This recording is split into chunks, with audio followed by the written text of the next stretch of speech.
Un œil sur les médias, c'est avec Karim Yaoui qui m'a rejoint sur ce plateau. Bonsoir Karim. Bonsoir Aude. C'est un 1er mai qui a été radieux pour Marine Le Pen et le Front National. Alors, 1er mai radieux, il ne s'agit pas de climat ou de température Non. parce qu'il n'a pas fait très beau du côté de la capitale, mais en tout cas, Marine Le Pen est dans une bonne phase. Elle est confortée par des sondages qui la donnent à 20, 21, voire 23%. Signe de bonne santé, écrit le Huffington Post. Marine Le Pen s'est exprimée sur la place de l'Opéra et non sur la modeste place, tout est relatif, de la Pyramide. Retour aux heures fastes, écrit le Huffington Post. Un an après la présidentielle, Marine Le Pen a encore progressé dans des intentions de vote toutes potentielles. Jean-François Kahn, sur le site du Huffington Post, il y a une rubrique qui s'appelle le tweet de Jean-François Kahn. Il écrit « Marine Le Pen vous dit un grand merci, il est bien loin, le traumatisme du 21 avril 2002, 16,8% pour le Front National.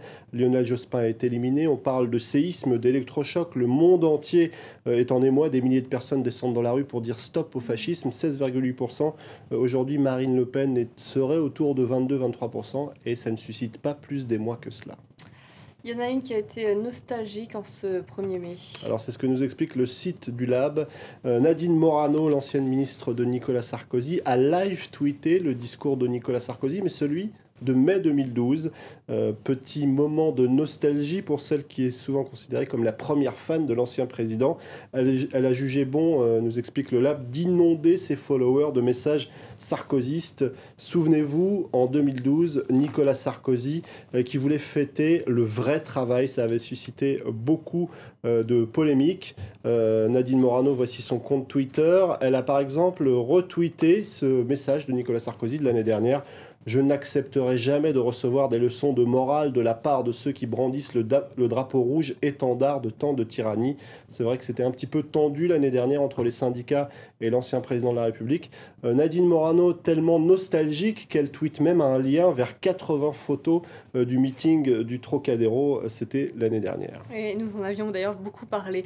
Longtemps, ce 1er mai a été un moment fort pour le Parti communiste et aujourd'hui, il semble bien lointain ce temps, même le siège du Parti communiste est détourné de ses fonctions. Alors c'est ce que nous explique le site du Lab, ce fameux siège du Parti communiste conçu par l'architecte brésilien Oscar Niemeyer, qui est communiste et qui était à l'époque en exil. Il avait théorisé avec ce projet fou. Je vous montre quelques images qu'on peut retrouver sur le site du Monde. Il expliquait alors le siège du parti, son volume, ses matières, ses couleurs et ses mobiliers. Eh bien, ça doit représenter la lutte contre la misère, contre la discrimination et l'injustice sous toutes ses formes. Donc, il aura choisi des formes simples, sans finition, luxueuses et superflues. Sans finition luxueuse, sauf qu'aujourd'hui, le luxe s'est en quelque sorte réapproprié ce lieu, par exemple pour une publicité, pour une célèbre marque de parfum que beaucoup connaissent, avec cette fameuse coupole qui a été réalisée par Oscar Niemeyer. On découvre aussi des défilés de mode, parfois dans ce lieu, ce haut lieu du communisme français. Donc c'est des lieux qui ont aussi été investis par le cinéma, puisqu'on sait que le dernier film de Michel Gondry, L'écume des jours, eh bien, on a tourné quelques séquences du côté de ce bâtiment qui est dans le nord de Paris. Alors, on va découvrir quelques images. Le bâtiment est achevé en 1980. À cette époque-là, eh bien, on voit déjà le début de l'étiolement des résultats du parti. À peine 15% à la présidentielle de 81, 8% en 88 et 95. Ça tombe à 4% en 2002. Alors évidemment, il y a moins de gens qui ont leur carte du parti, il y a moins d'argent dans les caisses et ça devient difficile de gérer un lieu comme celui-là, de l'entretenir.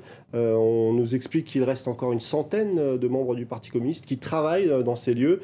Ce bâtiment qui est devenu en quelque sorte un monument de l'architecture, eh bien, le Figaro ironise en expliquant qu'aujourd'hui, on se demande bien ce que penserait Georges Marchais de tout cela, avec le luxe qui a pris ses quartiers en quelque sorte dans ce haut lieu du communisme.